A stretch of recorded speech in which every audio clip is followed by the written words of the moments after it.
Welcome back to the Good, the Bad and the Ugly podcast with me, Tony Morell, proudly sponsored by Super Resin. This week's special guest is Darkmoore, a former police officer who shares a powerful and deeply personal journey through the realities of life in the force. From joining the police to handling traumatic domestic cases, Jay opens up about the side of policing the public rarely sees. This is a raw and honest episode that gives the insight into the person behind the uniform. Thanks for listening and watching this episode. Police has become like a business. We're no longer viewing people as people, we're viewing them as stats on a board. At the time I felt dehumanised, but even now that I'm talking about it, I feel still upset. I thought that they were there to take a statement off me. No, they were there to lock me up. Welcome to the Good, the Bad and the Ugly podcast with me, Tony Morell, and this week's special guest is Darkmoore. Really looking forward to sharing the Good, the Bad and the Ugly. Jay, how are we, mate? How are we, lad? The Good, the Bad, the Ugly, and the Good, the Bad, the Uniform sounds quite kinky, to be fair. I'm a bit worried about what this conversation's going to turn into. Listen, Jay, I'm really very interested. Came across you on the stool.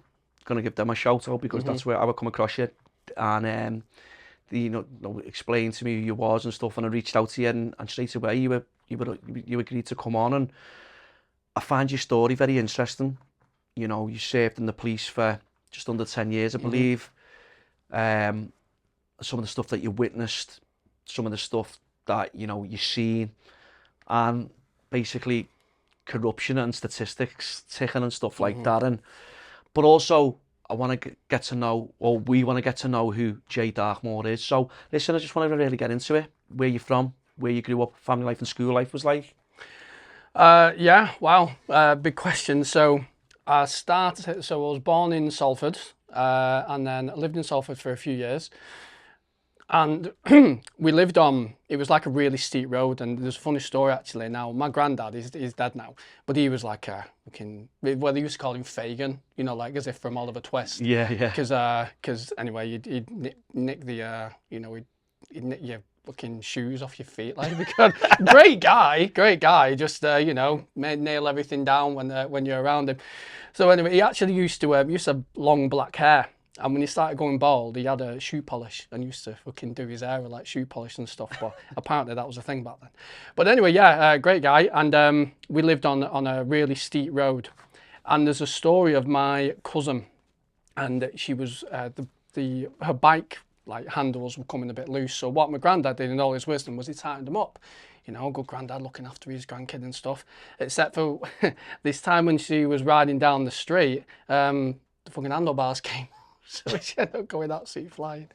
So I started in Salford, and my mum's side of the family were involved in all sorts of like criminality and stuff. And there used to be I think it was a co-op at the end of the road, and I was told a story about, it was mainly my granddad and my uncle Tony, and what happened was they basically did over the shop, and then like a robbery, and then they ran back to the house and stashed everything in the loft. The only problem was it was snowing.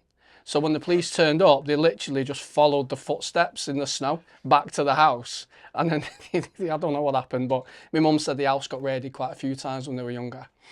But, and then what happened was I was probably about 2 years old, and my uncle was a doorman in part of a big club in the middle of Manchester, middle of Salford, Manchester. And what happened was he ended up getting shot by like a rival gang. Got shot dead. Yeah. So he ended up getting shot, and then my dad, who at the time was seeing my mum, domestic violent relationship and stuff. My mum's still got like the issues and scars about it today. So what happened was, me dad was then told, because they moved the body of my uncle in a car, and my dad was told to go and clean the car.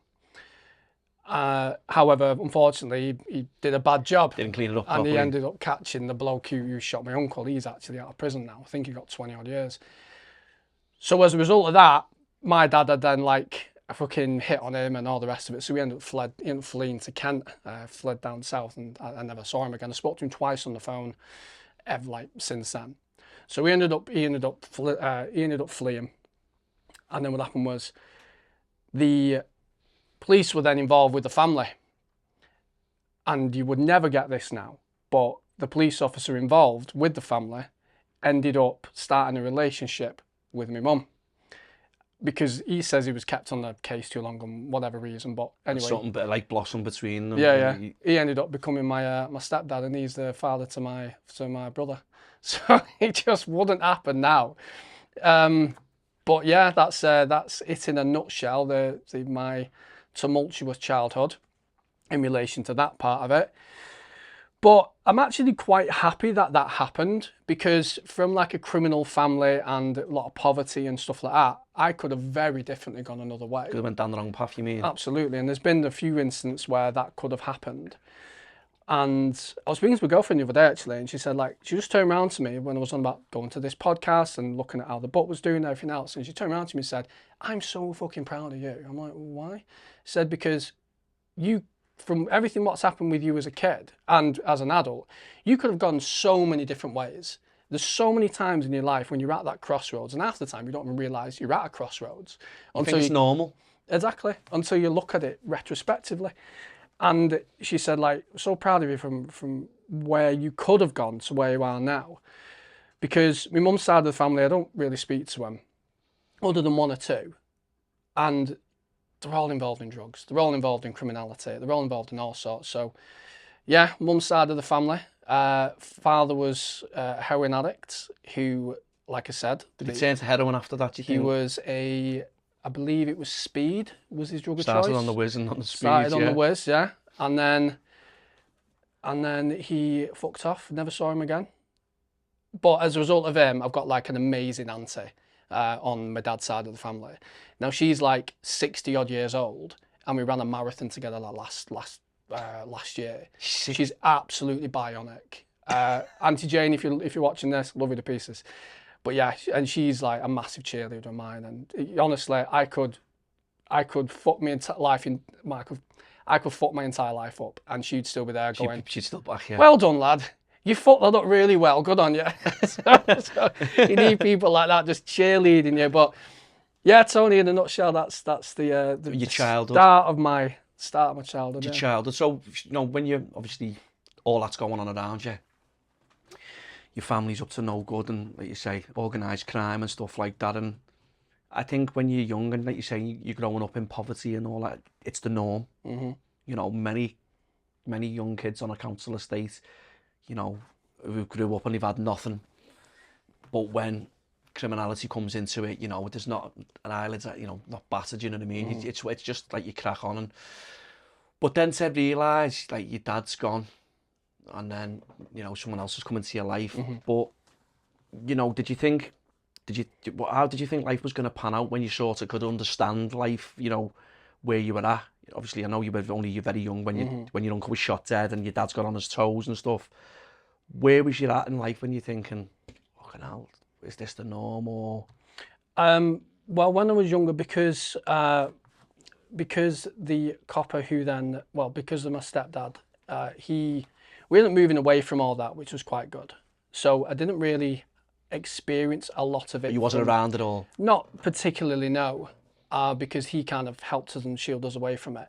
I think looking back is when I get, like, as an adult, and I've got my own son now, like, I look back and I think, I just wouldn't ever put my own son through that, or I wouldn't ever put my own family through that. So I think retrospectively, looking back at it all, like, that's when I say I could have gone very different ways. And I'm happy though, not happy they happened, but I'm happy what happened afterwards occurred, because otherwise, like I said, me and my sister, everyone else, we could have gone down a very different path. And I owe a lot of it to, his name's Stuart, and I owe a lot of it to Stuart for him coming into the relationship and kind of taking us away from all that.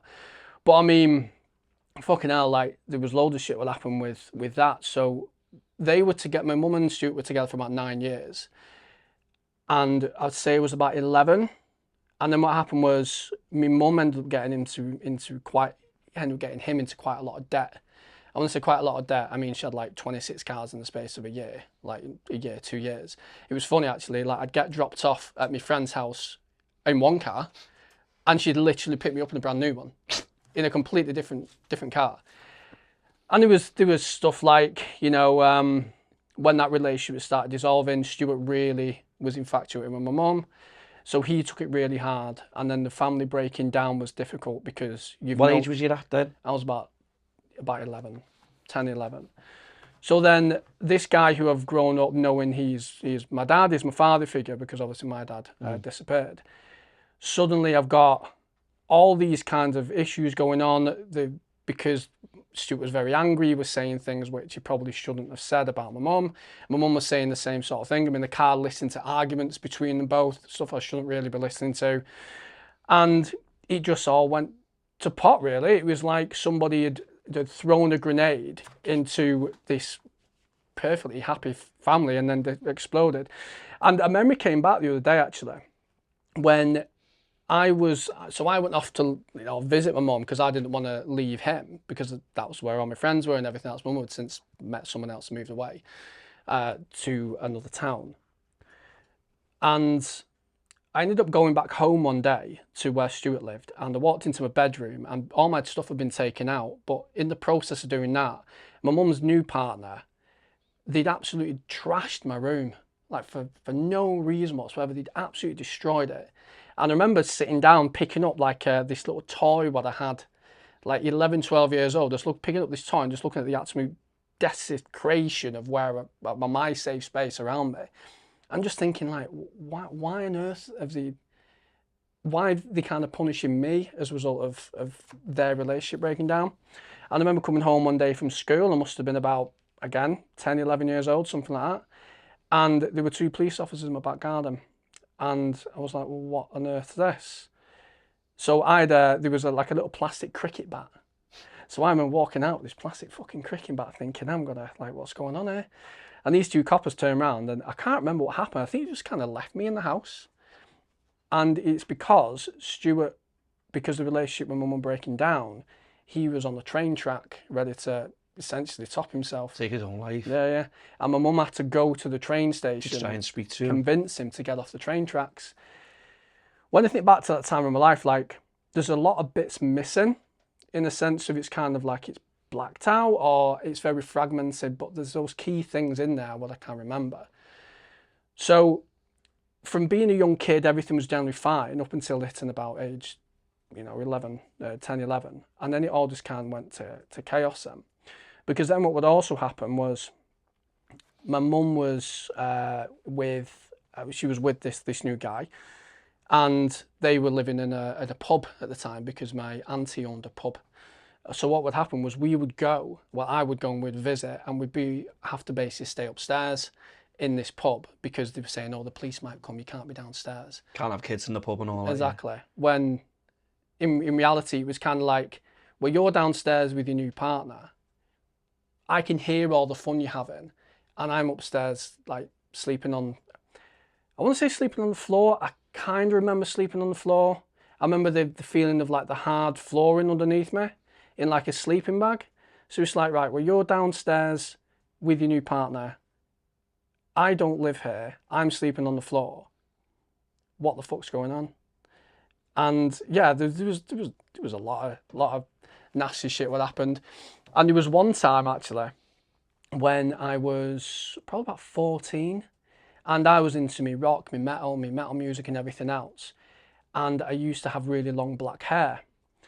And for some reason, well, I was out and I got a bit drunk and young kids exploring their sexuality a little bit and I'm kissing a boy, right? Not the end of the fucking world. And I'm kissing a guy. People around school found out. And then I was getting messages saying, oh, you're gay and all the rest of it. I'm not gay, but it was just, just exploring things when you're younger. And I think I'd had a bit too much cider at the time as well. Parents found out about this, my mum and her partner. And then they blamed essentially my behaviour. They blamed this incident. They blamed everything what was wrong on my image. So in order to shed me of my image, they made me sit down in the kitchen and they pulled out a pair of clippers and they shaved my head. And so to me, my hair was part of my identity and everything else. And I remember they shaved my head and they said something. And I remember my mum's partner slapped me around the back of the head and he made some derogative comment. I've since challenged them about that years later and they fucking flat out denied it happened. absolutely deny it happened. And at the time, they even got my sister to cut a bit of my hair as well. So we had to ring up my sister and go, did I imagine this? And she's like, no, absolutely, it happened. It was horrible. And then I discovered what gaslighting was. And when I think of the relationship what I had with my parents and that needing to fight for attention, needing to fight for love and everything else, it makes sense as to some of the relationships I then got into. Certainly my last big relationship, which led me to being locked up, and then my exploration about domestic abuse and why I then became so passionate about it. Yeah. So, but you know, like obviously at that age, Jane, you know, wanting that love and wanting, you know, that affection and stuff like that. You know, you're a child. That's what you meant to. You know, you've got your son of your own.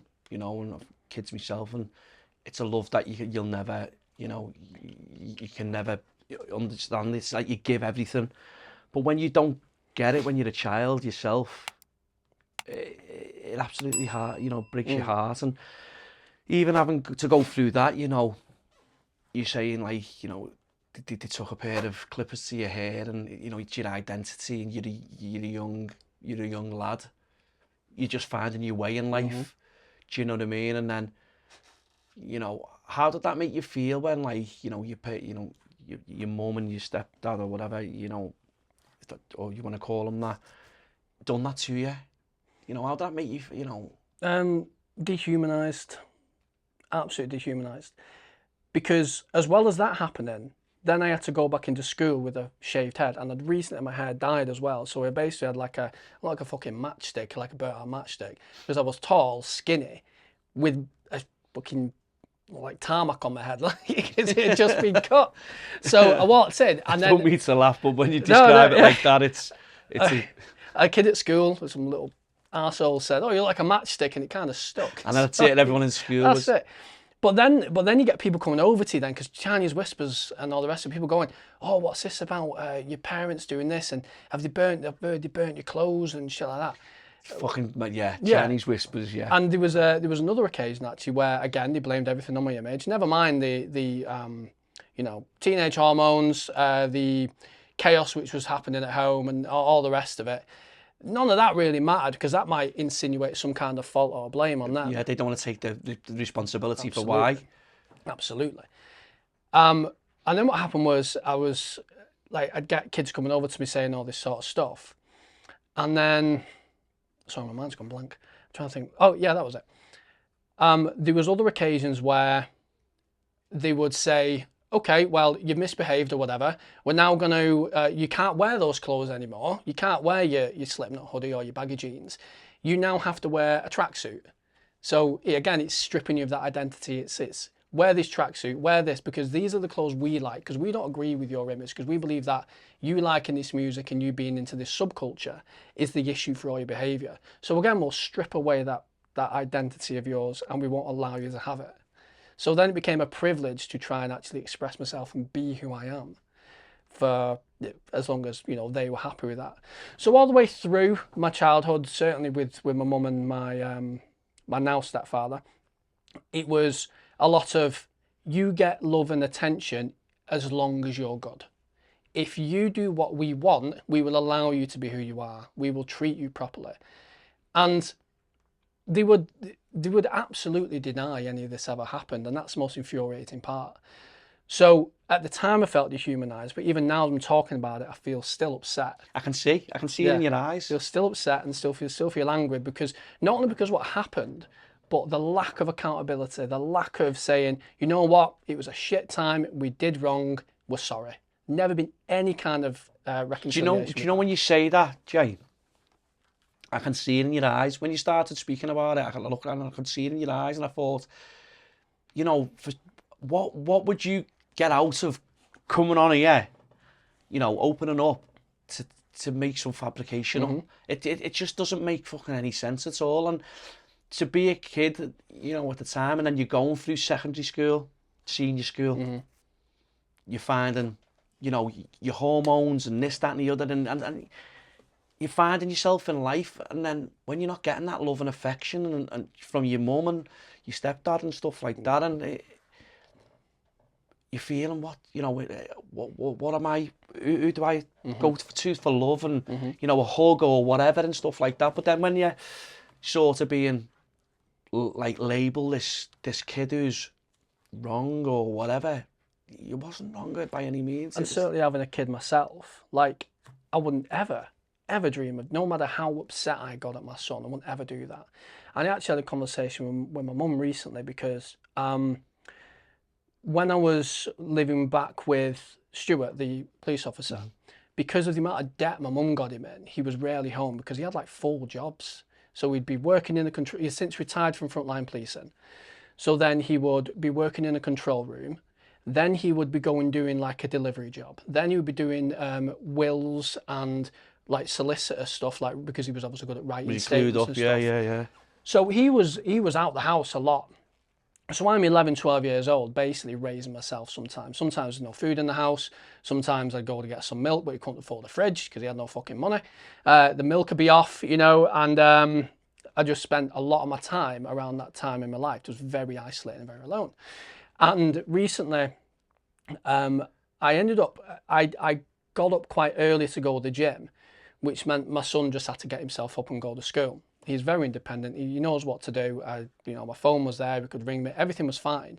But it actually upset me a bit because that was the first time where he'd had to do that. And it just brought back a lot of memories of the times when I would get up on my own. I'd go days really without really seeing anyone. So I remember speaking to my mum about it and said, "Oh, I've just left Joe on his own and all the rest of it." And it just reminded me of when I was younger and I was on my own a lot. And she turned around and said, "Well, you chose that. You decided to stay with him. You chose that. You could have come and lived with us." That was the reaction you got? That was the reaction. And I was like, I was 11 years old. You should have fucking dragged me kicking and screaming. And you were just left to your own devices? Pretty much. 11, 12 years old, basically needing to raise yourself. And then with everything else that happened, and then when you turn around and say, feel a bit upset about this because it's now, I was that age when I had to get up and get ready for school and all the rest of it in a very abnormal circumstance. And the reaction I got was, well, that was your fault. And you were 11. And again, no accountability of me. I mean, fucking hell, if you want to go further down the fucking rabbit hole of childhood, man. No, but you know what? No, well, listen, Jay, this is, your story, and to hear that, it's so sad, and, like going to school and probably not eating and going in and your school friends and stuff like that. And I think the accountability is not there, do you know what I mean? And when people, like you're saying, they're denying shaving your head and stuff like that, that's fucking horrific, that, if I'm going to be honest. It's really sad. And as you progressed through school, as you went through school, as you got to like later years and stuff, did things get any better, or did it, Well, as I got older, my parents realised that I was old enough to be put on the names for loans and stuff like that. So we ended up getting into thousands of pounds worth of debt, which I didn't sign anything off. So I was then used as another name, and not just me, siblings as well, for guarantors, for taking out. I remember loans and all that. Yeah, I remember once. They used to have someone who used to come around the house and it was like a pay weekly sort of thing. And anyway, for some fucking reason, I put my name. I said I'd agreed to it. Yeah, okay, I'll have this loan for 500 quid or whatever it was, or £1,000. I was like 16, 17 at the time. I didn't have a clue. I was helping parents out. And then the guy ended up dying. He passed away. So he never came back. So my parents were like, oh, well, that's clearly gone. Then I moved into a house with a new partner. And then next thing you know, I'm getting all the debt letters through. Phone bills, loans, okay. What were they spending the money on if you... I have no idea. They're just terrible with money. And plus, the most messed up thing is, so my mum left Stuart and went living with her now partner. That was completely chaotic. And they were still asking him, and still do ask him, for money 20 years later to support them in, with bills and stuff like that. Just never got out of it. They're just still in that cycle. And I mean, it's one of them. I don't like speaking ill of them because they are different people now with me. But I think that's because I've gotten older and I'm able to say no. I'm not doing that. You're very, what's the name, open, you're very strong to speak about it. You've still got a relationship with your mum and stuff, but, and like you say, ill speaking and whatever, but your story, because there's kids out there, Jay, who who are in poverty, who basically, you know, in a drink and drugs environment, the house is not fit for purpose, damp walls, no heating, no food in the cupboards, going days without fucking eating and all that. It goes on today still. Yeah. When you're saying about 20 years ago, 25 years ago, or whatever it was, it's sad to hear that, and so when you got out of school and stuff, Jay, was there anything that you wanted to work towards, or was there a job that you wanted to do, or? Well, he ended up working for my stepdad. I ended up working for him as a delivery driver. And he put me through my driving tests and stuff, so happy with that. But then it was essentially, right, you work for me now.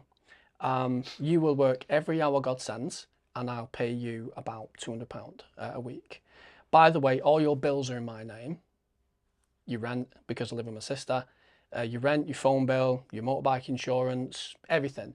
So if you don't work for me, then I'm not going to pay those bills. So then you're going to get in debt, or, I'm going to make your sister kick you out. So I ended up doing that for quite a few years, and I was working, at the worst of it, I was doing a 10-hour night shift. Then I was going, so I'd do, what was it? I'd start at 10 in the evening. I'd finish about 8, 9 o'clock in the morning. I'd then go home, have a few hours sleep. I'd then be round Southport and Ormskirk doing pickups at about 2:30. That would take me till about 8 o'clock in the evening, and then be back in work again for 10. So I literally wasn't sleeping for quite a few years of my life. And I was borderline psychotic. I was seeing people crossing the road that weren't there. I was driving a big ass van, which I should not have been legal to drive because of how underslept I was. That was 6 days a week. And I was earning maybe 250, sometimes 300 quid a week. He was like, that's fucking old, and you to ransom that. Well, they used to say, what other 19, 20-year-old is earning £300 a week? And I'd be like, probably quite a few of them. But when you look back at it now, you probably thought, but at the time, you're probably thinking, this is what you've got to do to, to earn money and stuff like that. But, well, really, he was just, taking the piss. Taking the piss. No, it certainly is. So from there, did you obviously go to... Now then, everyone, sorry for interrupting this episode. Here's a message from our sponsor, Super Resin. They are specialists in resin driveways and flooring across North Wales and the North West. Whether it's a driveway, worktop or flooring, they've got you covered. For 10% off, use the code TGTBTU. Now let's get back to the episode. Did you get out of that and you headed towards another career or anything? Yeah, so I left that probably about age 21, 22. Because I used to go when I was at school, and when I was in college, I used to get up at 3:30 in the morning. Then I'd go do part of his run with him. What was he doing actually, the runs and stuff like that? So he was driving. Yeah. Or by the end of it, like his sister was doing it and he'd stay at home or whatever. So he'd have his sister working for him, and I'd get up at like 3:30 in the morning. I would then go and do like 4 or 5 hours work around Liverpool, dropping off parcels and all the rest of it. I'd then get back, I'd then go to get dropped off at college with a kind of Rockstar energy drink to keep me awake. And then I'd spend all day at college, and then I would go back in the afternoon for like another few hours, and he'd pay me £10 a time. So I was earning like 20 quid a day. At the time I thought, great, all my other mates are, no job, earning EMA, getting £30 a week, I'm 800 quid a week. But then, of course, I had like my phone, my motorbike and everything else. So there was one week, actually, where he went to pay me. We worked it all out, and I owed him fucking 5 quid. So because of all the the repayments and everything else. He sounded like a right wrong on him, mate. He wasn't the best. I have a very arm's length relationship with him now. I wouldn't, yeah. It's very, they have mellowed, they're very different people now, and I've got to say that, but they certainly were not the best. Of course, and it must be tough to, obviously, you've still got a relationship, and fair dues to you, you know what I mean, where a lot of people go, fuck that, do you know what I mean? I know people that say that, they go, why the fuck do you even still talk to him? No. And it's like, I want to be honest. That's what I would say. Absolutely. To be fair, do you know what I mean? And maybe I'm too forgiving. Maybe I'm too like, I don't know, they were going through shit time or whatever, or maybe I was too soft or whatever. But I think you have to be, I don't know what to say about it, but I enjoy the relationship I have with them now. Of course, it's very arm's length. It's not nearly as exploitative as it used to be. And that's the word, exploitative. Yeah, you know what I mean? Yeah. But in answer to your question, Sony, what I did was I got to about age 21. I thought, you know what, because I started dating a girl who was a few years older than me, and she was looking at it going like, why are you like so controlled by your parents? You're like in your 20s now, what you're doing? So I was like, okay, this isn't the way you're meant to live.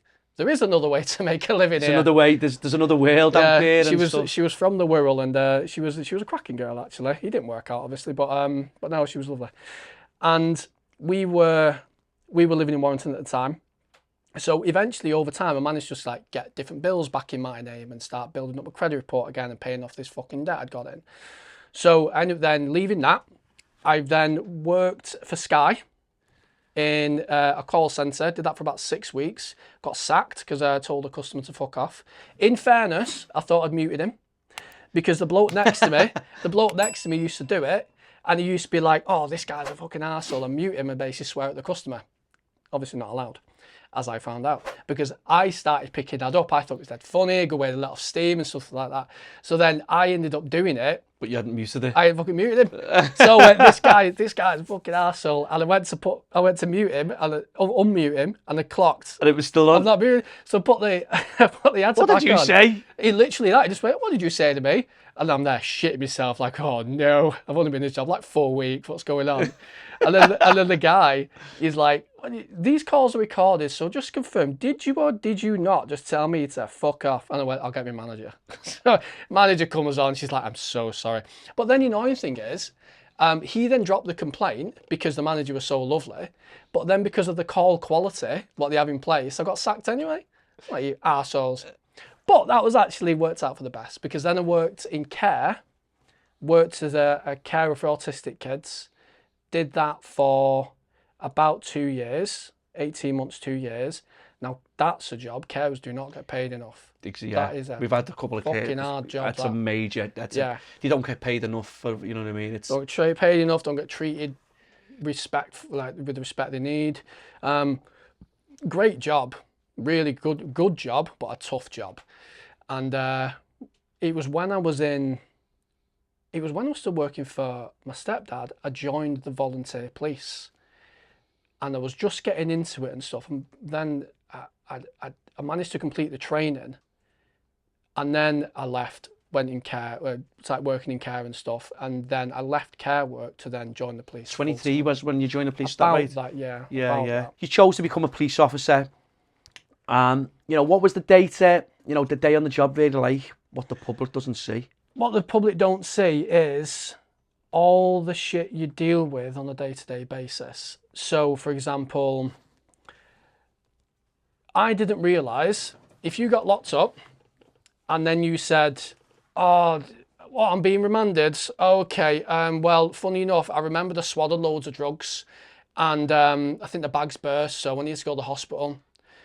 You go to the hospital, but then the cops still have to go with you. You're still under arrest. So then you might be in hospital for 3 days. So then the cops then have to sit there with you in hospital. We had one lad who, funny enough, every time he got locked up, his sickle cell anemia would play up. Every time. His which, sorry? Sickle cell anemia. So like an issue with his blood. So every time he got arrested, after he'd been out stalking his ex-missus or scrapping in town or taking drugs or whatever, funny enough, every time he got locked up, then he would have a flare-up. So then he would spend a week in hospital. So you'd have to be like, be on a pissing rota. So you're taking yous off the street to go and sit with this individual. So there's the hidden demand, which a lot of people don't know about. I certainly didn't until I started. So there's like hospital watch. There's obviously like scene guards and stuff like that. But then there's a glass toilet as well. Have you heard about the glass toilet? No. Oh, mate, best job in the world. If you pissed your sergeant off, you're going on the glass toilet. So equally, if someone says they swallowed drugs, they've gone to hospital, they've had the all clear and everything else, they're clearly lying. They go back to custody and they get put on what's called level 4, so constant observation, meaning that there's an officer all the time they're in custody sat at that door 24 hours a day until they get released or they get taken off constant obs or whatever. The glass toilet is when somebody swallowed drugs and they have to pass 2 clear stool samples before they're allowed to, be taken off the glass toilet. So if you get someone in town or whatever and they've swallowed a bag of cocaine, what they've got on them, they are kept in custody basically until they've passed 2 clear stools. And the best part is, Tony, is that they'll go up and they'll sit on this glass toilet. They sit up there, and then there's it's like a glass window, like a fish tank. Yeah, in like airports where you put your stuff in and you all look at it all. So so what they'll do is they'll have a shit. It'll then roll down, and then you have to wash it. The police do. Yeah. So, but not like it's done by a machine. You don't forget your hands do it. Yeah, but then you gotta wash it. Make sure there's nothing in it, or if there is, you have to extract it and put it in an evidence bag. Mark it as biohazard. And then they have to do 2 clear stools. And I did not believe them when they said, "Oh, you're on poo watch today." I was like, "What the fuck's poo watch?" I was like, "Oh, you'll enjoy yourself." So stuff like that, and a lot of stuff where you go and you're tied up with an incident where maybe it can be an appointment where somebody, the partner's not brought the kids home on time and they're claiming all sorts, or domestics and stuff like that. Yeah, or neighbour disputes. They've cut my edge too thin, and I want to. There was a bloke actually who got. He had a criminal behaviour order, so like a court order saying you can't do certain behaviour, and it was to not interfere with public property. And what he did was I think he moved a neighbour's bin out the way to put his bin out, and he got lifted because he technically breached his order. I don't know if he got charged or anything like that, but swear to God, serious, fucking swear to God, for moving a bin, and he had there was some kind of order. There was an order in place saying that he couldn't interfere with public property. But this is where it goes to like the overzealous policing, which I'm sure we'll get on to. But it's when you say overzealous policing, right? And this is why I wanted you to come on, because I know you speak so openly, because obviously you're not in the police force no more. This is why a lot of people police use the powers. Say for instance, there's an incident where it can be diffused. Listen, I know the police have got a fucking tough job out there. Mm-hmm. I know they've got a tough job. But the power tripping and whatever, when you see people and, do you think, as being a former serving officer, that it is overused sometimes? There are definitely some cops out there that are arseholes. Because if you have an organisation filled with so many people, chances are, 1 in 100 are an arsehole. There's a lot of arseholes there. And you shouldn't give somebody who is like that a lot of power. I've worked with officers before that can get quite heavy-handed, and some of them get reprimanded, some of them don't. And we can't have people like that in the police. Obviously, sometimes cops need to be more firm, and they need to be that, have that ability to be violent in the right circumstance. But you do get some cops that are quite heavy-handed. But when it comes to cops abusing the powers, I think what's happening now, well, I know what's happening now, is with certain incidents such as domestic violence, because it's such a hot topic, is cops at one stage when I joined could go, there'd be 2 people arguing or something to be disclosed, and you go, okay, well, an arrest might not be the most necessary thing here. Take them out of that situation. Let's maybe separate them, yeah, or let's speak to them separately. Is there any evidence of what this person's saying? If we take this person away, are they more likely to open up? What are they saying when we talk about the domestic abuse, stalking and harassment questionnaire we have to? What about what was on the 999 call? A overall looking at the evidence of what's in front of you. If you're even going to go down the prosecution route, are they supporting the prosecution, everything else? What's the history like? Now, before when you had all those decision-making capabilities, you get in officers go into incidents where the police have never been there before, never been called, no history, they're saying nothing's happened, there's no signs of disturbances, and they're basically saying that, okay, well, you've had a big barney with your partner, at any point were you scared? And they're going, well, yeah, we've never had a big row before. I was a little bit scared at some point. Right, okay, well, therefore they've committed an assault without battery, because by putting somebody in fear of violence is technically an assault. So therefore they've now committed a criminal offence, and they've got the officer's got their inspector, like 2 ranks above, who's sat in an office somewhere, looking at it on the log, going, well, we need to get our domestic arrests up, lock them up. And the officer might go, but there's not really an offence. Yeah, okay, we'll put a crime in for this, but there's no one supporting, and they'll give all the justifications to why an arrest isn't proportionate, necessary, or justified. But the inspector, or sometimes the fucking superintendent, who's way up there, is going, no, arrest them, otherwise you'll be in the shit. So statistics driven, really. Absolutely, yeah, 100%. So what you're saying, Jay, is like something that's been diffused. Okay, someone's had a little fucking disagreement. It goes on day to day.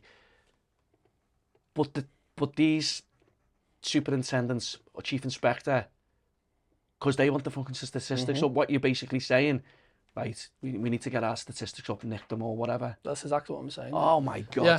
So that's crazy when you talk about it. So what happens like there though, Tony, is that a myriad of different things happen. One, people decide they don't want to ring the police anymore, because what we're doing is we have an issue when it comes to violence against women and girls. We have an issue when it comes to, or at least that's how it's framed anyway. We need to arrest the domestic incidents to prevent femicide, to prevent homicide. Okay, I'll have that.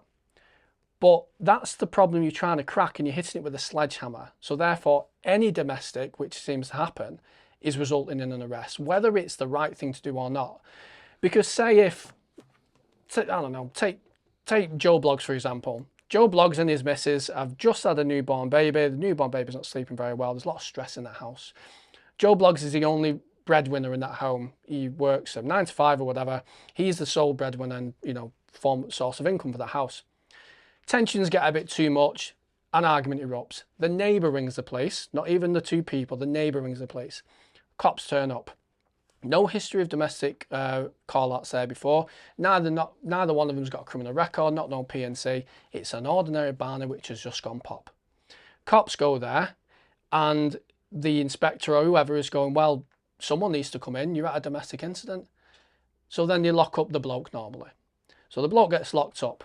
The bloke's then put on bail because even though no offence has really been committed, they've said that, okay, it's for a domestic assault, which, a verbal assault, because they've had an argument and somebody at some points felt worried or fear. So then they've arrested them. They then get taken to custody, and then it's the inspector's job then to look at the evidence and go, okay, well, is this necessary to keep them in? Inspectors want promotions, and if they can present no further action, certainly for domestic incidents, NFAs, then that looks better on them when they want to maybe go for the next promotion.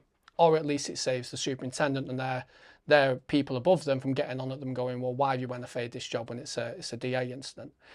So then you've got Joe Bloggs released on bail, often for probably about 3-4 months, not allowed to contact his partner, not allowed to help provide for them, not allowed to support them in any way, until half the time the case is then sent to the Crown Prosecution Service, which from the point of sending it, which can take months to build the file because of the demand the police are under. The backlog and stuff. Yeah. So if that case is passed on to like an investigations unit, they're carrying 20, 30 other crimes. So that's not the top of their priority. So then by the time they manage to put that case together, send it off to the Crown Prosecution Service to make a decision, because the inspector at the time didn't have the balls to do it, because of, like I said, statistical motivations. What's then happening is months are going by, finally it gets NFA'd. So then what you've done is you completely alienated a potential, family from the months police and months services. spending time together. Yeah. Money, like bringing money into the home and stuff like that. Probably break down. The relationship breakdown and stuff like that. Now, don't get me wrong, Jay. There is incidents where police have got to deal with where they're a prolific domestic violence 100%. Going on, and they have been missed where they should have been locked up and whatever, and there has been fatalities and stuff. Where someone's been murdered or whatever and stuff. But when you're saying it like that, it upsets me that, because okay, people are looking out for people where there's a bit of raised voices and whatever. Like you've just said, as an example, the baby's just been born. It's like anything, brand new born baby, first child or whatever. He's the breadwinner. He's been doing 12-hour shifts. Fucking hell, they're a bit stressed out. And then he goes and gets carted off, gets locked up, can't see them, and there's an order put in place where he can't go back to the family home. That's fucking scary, that, mate. So it does happen, and it happens a lot more than we like to say. And it happens because of this thing of, okay, we need to take positive action at domestic incidents and everything else, which I agree with, but a positive action doesn't necessarily mean sticking handcuffs on people. And when I get people messaging me online and say, I'm going to join the police and all that, what's your advice? I just say, they're your powers. If you don't think a lockup is the right thing to do, if you can't justify it, if you can't drive home at night going, I did everything I could and I feel good about what I did, then don't do it. There was one incident where me and my colleague went to an incident where there'd been a report of an argument, and it was a female was seen pushing a bloke. So we go there, it's about 2 a.m, and we get there, everything seems fine, a bit unsure as to why the police have been called in the first place. Again, no domestic history, nothing. Turns out the bloke in the house is quite autistic. He was having a bit of a meltdown and his partner's gone, get the fuck outside and calm down. Technically, yeah, okay, an assault, she's pushed him. Is that realistically going to go to court in 6 months and get a conviction out of it? Probably not. 3 babies upstairs, by the way, so 3 young kids. So we relay this information to the sergeant, say everything's fine. What we'll do is we'll take him to a hotel for the night. He can cool off, chill out, give him a bit of breathing space, and then jobs are good. And, you know, put in the safeguarding materials and everything else. The sergeant says, absolutely not. She needs to be lifted. So we're going, right, okay. Then what happens is next thing you know, my colleague's sticking her in handcuffs. She's crying her eyes out. This bloke's then having another pop. It's honestly like someone's pulled a grenade, chucked it in and gone bang. So we've got her screaming over there at us. He's going mad. The kids have woken up by this point, going like, why are you taking my mum away? It's like, fuck me. So then we weren't meant to do this, but we turned our body cameras off and basically went, right, we're not meant to, you know, we don't want to do this. We do not want to do this. So what we'll have to do then, take you to custody, have a quick chat with you, speak to the sergeant, hopefully they see your sentence and NFA it, and then you'll be back in a few hours. So we basically had to breach procedure in order to do the right thing. That's your what's name kicking in there. It's common sense, really. Yeah. And I know they're there for your safety and stuff like that. But for you having to contact a sergeant, for them to make the decision when it's you actually in the fucking moment. You know, you're the ones who are assessing the situation. You know, with someone on a speaking in a like I say at the desk and at the police station, I just find that fucking scary, that, because you know, right, okay, if it's coming on top and all that, and it's completely out of control, they're getting nicked and whatever. I get all that. But when you're there on the front line, because that's what it is, you're on the front line, and then you've done that where you've switched what you I think that's kicked in because you're thinking, this is common sense. This is. But the best part about that one is that the next day, so she got brought back, no further action, but she's still got a PNC record now. It's on fire. She's never in charge, but if she gets PNC, she'll be like, yeah, she's got 1 lockup for domestic assault. Like that sticks with the person. That stays with them. How long does that stay with them for? I think it's life. So she's got that for the rest of her life. For life? Yeah. I thought it's just what's the name. I think if you might have to check me on that. It might depend on the level of the offence. So it's like someone gets lots of a murder or rape or something like that. It's on them forever. Yeah. But I'm pretty sure it's life because I've PNC'd people and they were locked up in the 80s for fucking fighting in town. You know what I mean? So yeah, I'm pretty sure it's life. I think if it's the juvenile... It flags up like... Yeah, I think if flags up on a DBS check. Yeah. So I think if they're a juvenile, it might get wiped after so long, but certainly as an adult, I'm pretty sure it's life. You see that, like say Ben said, the DBS check going on in life, and they go and try and get a job. Oh, you've got this on your fucking, you know what I mean? Yeah. And they're not getting, you know, because of this, it's like this little thing that goes on it, and you know what I mean? But with that, my sergeant called me in the next day, so she went, come and have a word. And they said to me, like, why did you push back on that job last night? Like, I told you what to do. And I said, well, I just didn't agree with you. In my powers, I'm the one who'll have to stand in the dock and get roasted by a barrister. So... And when you challenged it, what was the response? They told me that I was wrong. And I said, well, what about the 3 kids upstairs? Because we're locking her up. He's having a meltdown. Is he going to be in any fit state to look He after said, them well, you kids? should have PPO'd the children, which PPOing is when the police take the children into social care. So my sergeant, rather than say, okay, I agree with you, I'll have the fucking argument with the inspector, because you're there dealing with the job, you know exactly what's happening, the full circumstances. Rather than them say that, they've gone, right, well, she should have been locked up and placed on bail or charged or fucking whatever. He should have been removed, and then the children should have been placed into emergency social care for the sake of a tick in a box. Wow. Because the cops are the ones who have all the training. They're the ones who have the national decision-making model. They're the ones who look at the contingencies and everything else. Like, when I joined, policing was problem solving.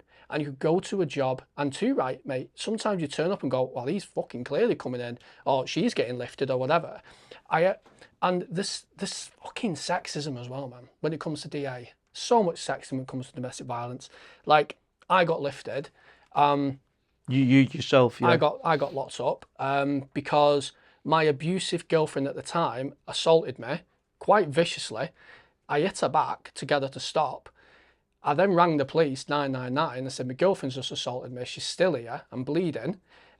She's still kicking off.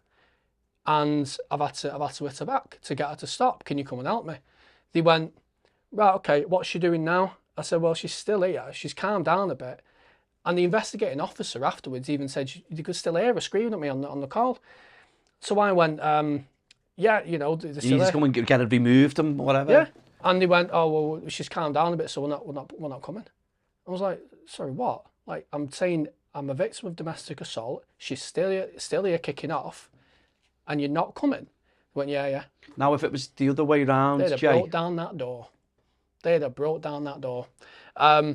Because then what happened was, I had to remove her myself, so I had to then kick her out. She just assaulted me. When I went to custody, I got body mapped.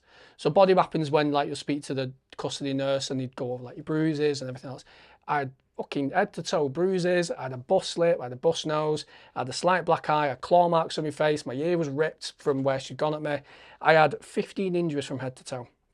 So then what happened was, I've kicked her out, and then I got a call off the police saying, oh, are you all right? And so, well, yeah, I've kicked her out now. Yeah, it's fine. I then rang the police 4 times the next day saying, is someone going to come out and see me? They said, oh, we're just too busy and everything else.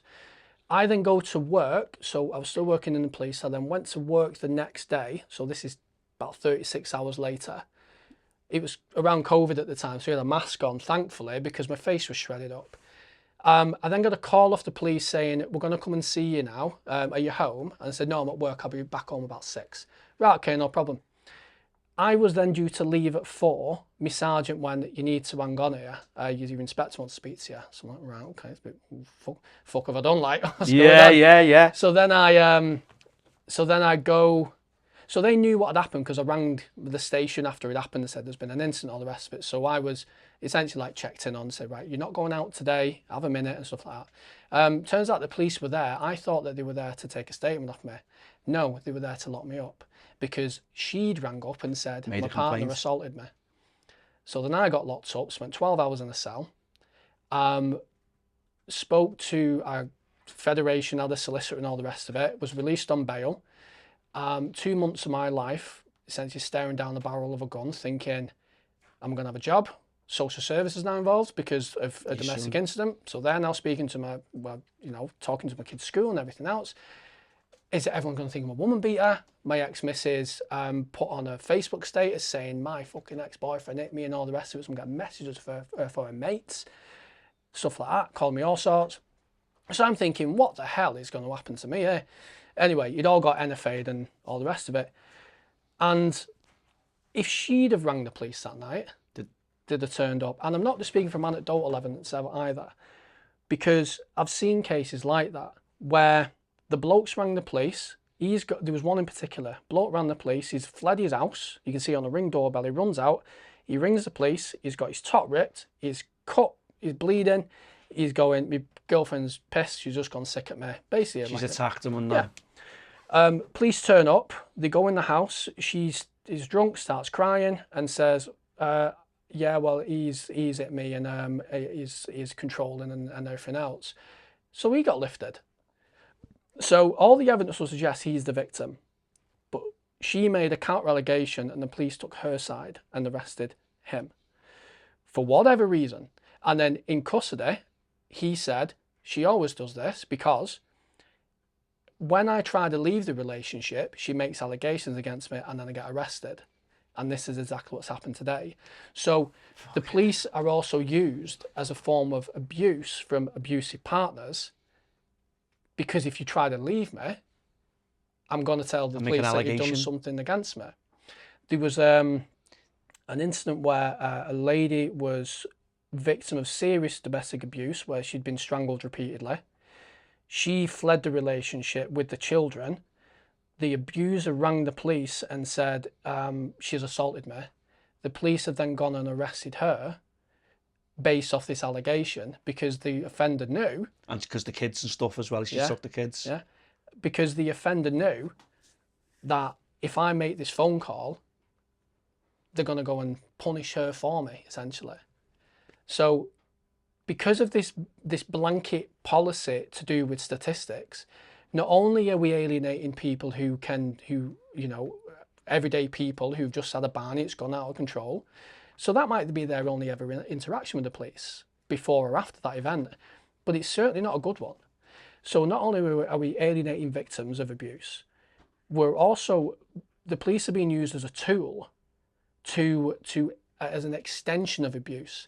And because of the demand which is then put on other officers that are there to investigate those crimes, because of the amount of demand on them, they're actually missing cases. They're missing the serious cases which do need more attention, because you've got 50 cases in your workload of different incidents, and there might be 2 of them which are a potential homicide in the making, but because you can't give the amount of attention to it, victim contact goes out the window because the officers don't have time, which means victims withdraw support because they think the cops don't give a shit. Cops are getting burnt out. Cops are seeing all they're forced to make decisions they don't necessarily mentally and physically as well. Absolutely. Well, I went off with stress for a few weeks, and I've never been off with stress in my life. I was actually told I was like really resilient. My old inspector turned around to me one day and said, there was a day where it was going absolute crazy, like the world was burning, and I walk in singing. And I go, it's not been too bad today, has it? And he's like, are you taking the piss? It's absolute carnage on the radio. I was like, yeah, but it's not too fine. It's not too bad. Like, I'm that meme, you know, where there's the dog in the burning building and he just goes, this is fine. Like, I'm that dog. Nothing really phases me. I'm generally all right. But even I broke. Like, after so many months of putting up with it all, even I broke. Resilient, you know, it's just relentless.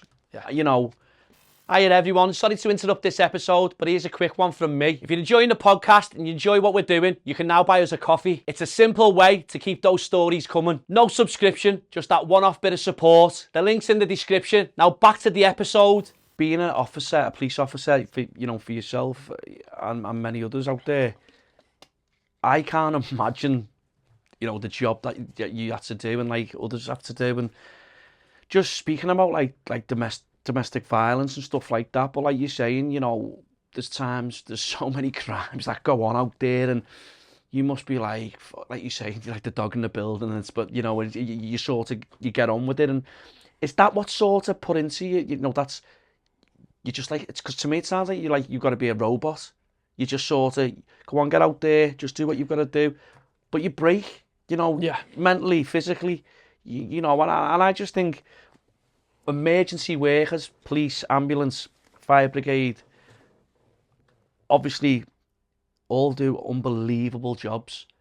Fucking jobs I couldn't do, you know what I mean? Because dealing with with the public, do you know what I mean? Where you're trying to help them, but there's that switch that's just like... But has there ever been a time where in the police, where you thought to yourself, I've made a difference here? Any case or any... Oh yeah, there's loads. Genuinely with domestic cases. And I don't know if my passion for dealing with domestic incidents comes from the fact my mum went through it, the fact like my sister's been through it, or I've been through it, or, you know, it's one of those crimes where we all know someone who's been through it. Yeah. Whether that's personally or someone else. It's a fucking epidemic what's going on. But yeah, I'd say those cases have been the big ones. Where there was a case where a lady had been strangled in front of her kids, and then she was stalked mercilessly afterwards, and she came to us, and she initially didn't.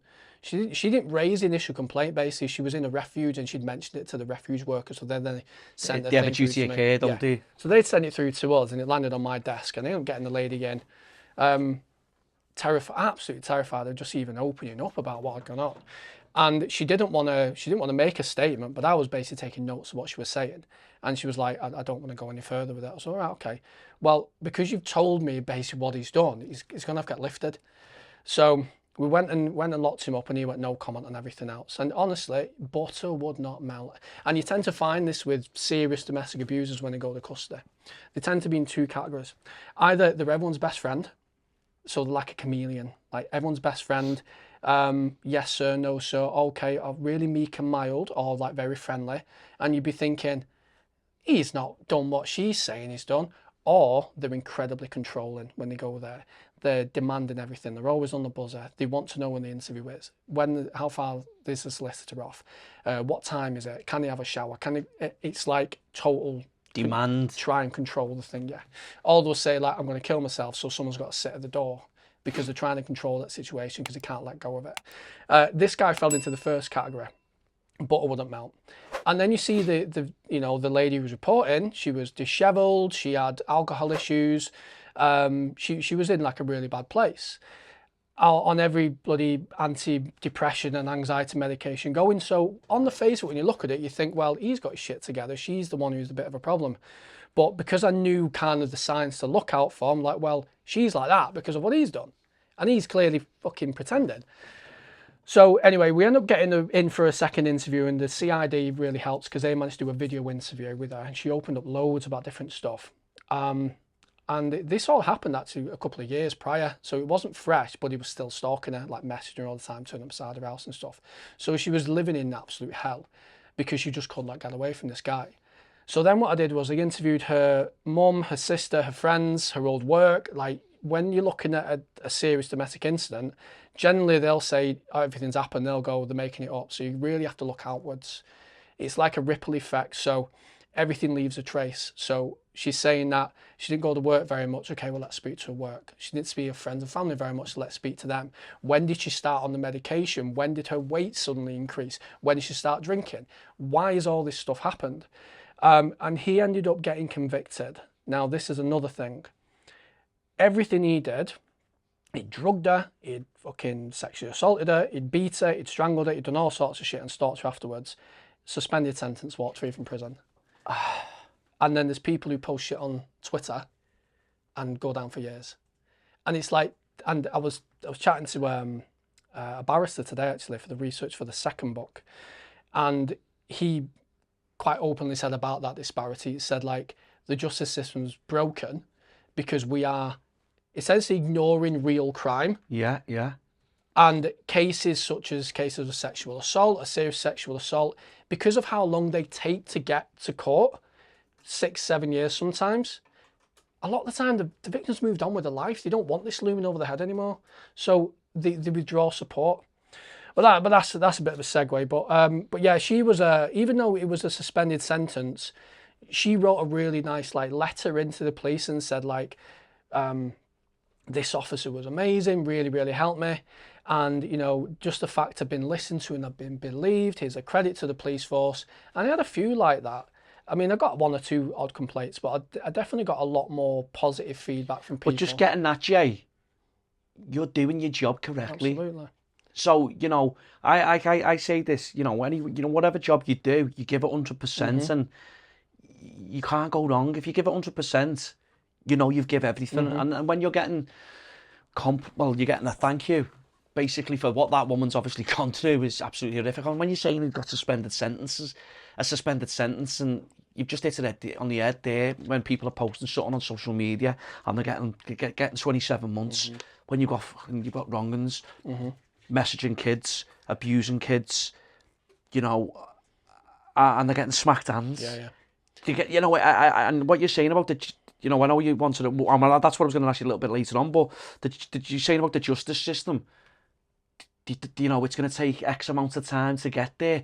Never, this person's got to live with whatever crimes happened to them, whether they've been assaulted, whether they've been abused or sexually abused or mentally abused. They've got to live with that for the rest of their lives. Yeah. Sometimes people are happy to be listened to and be believed, but from my perspective, I'm like, not even looking at it selfishly, you've spent 2 years or 18 months investigating this. Yeah. You want to get them fucking, you know, you at least want them to see the inside of a prison cell. But it's the training as well, what cops get with domestic violence. It's not the best. So when I did my initial training, I think I got about a 2-day course in DA, and then maybe did half a day on stalking. And then it was like diversity training. It was all sorts of this other stuff. And it's like, hang on, we're going to domestic incidents probably 3-4 times a shift. Surely that should take a majority of like what to look for, the questions to ask, how to actually look for proper evidence, how to take a proper statement, how to ask probing questions, how to extract information. If there's a lot, like a question which is an alarm, and you know, you're thinking, right, you know what I mean? Putting a bit more thing into the training, a bit more time into, instead of having 2 days over the course of a week. And I know they say it's stretched and that, but you want to be going to do the job to the best of your capability. Do you know what I mean? You don't want to just be going there and, you know, you might not ask the right question. And you've only got that one chance to get it right. Exactly, you got to get it right. Because if you go there and you fuck it up, they're not going to want to talk to you. And then potentially that could be someone, you know, getting killed. Well, this is what I'm saying. You could have gone, yeah, that was okay, that we've left. An hour later, something's happened. Someone's like been, you know, been murdered or something like that. I mean, a lot of the training I did in relation to domestic violence was getting locked up was a big eye opener, because I saw it from the other side of the cell door as well. Like, actually, maybe they've not really done what this person's saying, or maybe we don't need to be locking people up, because I've had it done to me and it's not a nice experience. So rather than just seeing people as stats on a board, or oh, I've got 3 arrests this month, I need to get 2 more. Does that go on? Do general police have like a statistic, like, you know what I mean? So it happened in my force. I've interviewed for the next book about 20 officers from all around the country, sergeants and inspectors, and it's happening everywhere. I think there's one force which said we used to do it and we really realised it not only burns out cops, but it also destroys our trust in the public. And by locking people up, statistics, like a scoreboard, whatever it is, what is it just gaining? Is it gaining? Is it like, not I'm saying commission or anything like that, because it's not like a sales job, but, you know, but I just find that outrageous, what you're saying. I just find it absolutely outrageous. So most officers, they have a few things they have to do. So they have to hit so many arrests, they have to hit so many traffic tickets, have to hit so many stop searches and so many intelligence reports. If any of those you haven't met your quota, you're going on an action plan. So you're getting bollocked. You're getting a meeting with your supervisor. You're getting a performance review. We're dealing with people. We're not working for fucking Microsoft and we're looking at, like, you know, how many sales have we had this week and stuff like that, you know.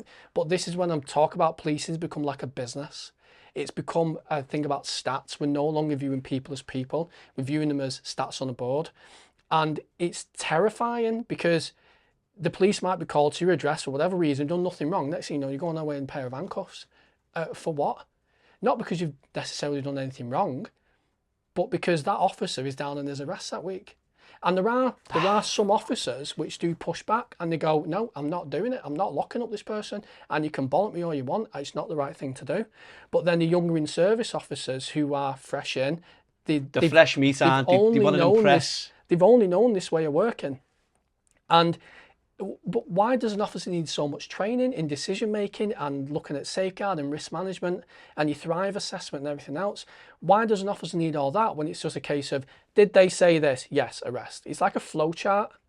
So if all you need to do is complete a flow chart in your head, then where does decision making go out of? Where does decision making happen? And there was one case as well, which I think is utterly reprehensible, was more by the comments made by the officers at the time. So near the end of my career, I was on an investigations unit. So I did like 6 years on response, something like that, probably a bit more overall. And then I spent like the last 18 months on the investigation unit. it was sold to me as, okay, well, you get to really invest your time and dedicate your time to helping these people. But that became impossible due to the demand, which is, like I said, why cops burnt out. There were cops landing on that unit with 6 months service, seeing it was an absolute shit, someone leaving. Like, so retaining officers is near enough impossible as well. So there was one incident where lady is getting threatened by her ex-fella the night before, who she's got previous history of DA with. She goes to drop off the children because they've separated, drop off the children to let him have them for the day. He then gets right in her face and starts threatening her. So she slaps him and says, move away from me, and slaps him. She rings the police, crying down the phone, saying, he's just got in my face, I've hit him. Cops turn up. You know where this story's going. Yeah. Cops turn up. He goes, yeah, she slapped me, but I don't want to press charges or anything like that. So they then lock her up for assault. During when she's under caution and been arrested, she says, well, the reason why I hit him was because in the past he's broke my nose, he's bust my ribs, he's done all this, done that. And that's why he scares me. And that's why I've slapped him. The cop on body one turns around and goes, well, that might be true, but you can't go around hitting people, can you? And I had to go and fucking interview her. I had to go, and I spoke to the solicitor, and the solicitor hit the roof, quite rightly so, hit the roof going, sorry, what's she disclosed? What's happened with all that? And I was like, I have no idea. Like, it's the officer who dealt with it should be now looking into that. But so the kids got left with him, and she got locked up. It all got no further actioned, but the cops got a tick in the box that day. And I don't just want to slam the cops, like it's not the officer's fault. It is to an extent, because the cops are ultimately the ones. Pressure from the high up there. Absolutely. The cops, though, need to have some accountability, because they're ultimately the ones who stick on the handcuffs. They make that decision for whatever reason to put handcuffs on that person. They're deciding in that moment to take that person's liberty away for whatever reason. However they justify it is down to them. But they only do it because of the ramifications of what happens if they don't. And if you've got like 5, 6, 7, 10 years in like I did, I know that I can go, I didn't lock them up because of this part and this part and this part of the national decision-making model. If you're fresh out of service, if you're fresh into the service, and this is the culture what you've been, brought into and it's all you've ever known, well, of course you're going to slap on the handcuffs because you're not doing any different, and you're fresh in, you're in your probation, you don't want to piss off the bosses. So, of course you're going to do it. So there has to be, like, what I talk about in the book and what I talk about with a lot of my platform is I'm going, cops are amazing. We need really good police officers, and the world would fall to pieces if we didn't have police on the street. We want good cops, and cops do, like you said, a hard job. I would say it's an impossible job. The shit you have to deal with is ridiculous. But it's the organisation that's the problem. The organisation is why so many officers are leaving, why public trust in the police is at an all-time low, why police morale is at an all-time low, why the system itself is falling to bits. And I think it goes even higher than that. And I think the reason why there's so much battle for statistics is because then they can present it to the Home Office and say, we need more money. Look at all these things here, like we need more money, we need more funding. Whereas if the services were funded properly, and the government gave a shit about the police, funnily enough, they drive to work to slag the police off, but the only reason why they can drive to work safely is because of the police. Yeah, the irony is unreal. So the organisation and the people who run it are the problem, because they've gotten so high up in the career ladder where they care more about their next promotion, and they care more about how their stat sheet looks, rather than the cops on the ground doing a job and the public who they're supposed to serve. The public who they're just who are meant to serve. But do you know what, Jay? Like, just speaking about like some of the incidents that you've dealt with, what's the hardest call or incident that you've had to attend and deal with, and how did you process it after? The hardest one I've ever dealt with, the one that sticks with me the most, is the murder of Brianna Ghey. That was awful. It was really, really bad. The young lady from Warrington. Yeah, the young transgender lady. Yeah, transgender. Yeah. That was awful, and I hope those two people who did that never see the light of day again. So what happened that day was a lot of the response officers were dealing with other stuff. A lot of them were tied up, probably dealing with jobs that they shouldn't have been fucking dealing with, which is another source of anger. And there was a few of us, so we were on this investigation unit at the time, where doing paperwork and everything else. And we basically get a call over the radio, and my sergeant stands up and goes, "Get out, get to that now." And it was a report of someone had been stabbed and was bleeding. So we're like, shit. And you just get a feel sometimes where you go like, this is a proper incident now. What's the adrenaline like? I drove like a bastard. I jumped in the car, I grabbed my taser, jumped in the car, and I didn't even look at how fast I was going. I just was like red. Did you know something was not right? Oh yeah. You just get because I've got over the radio as well. Like you can hear everything that's going on. Someone's bleeding. Someone's like thinking. So we get there and it's absolute chaos because the cops are everyone's turning up. We parked on a car park because it happened at Culture Park.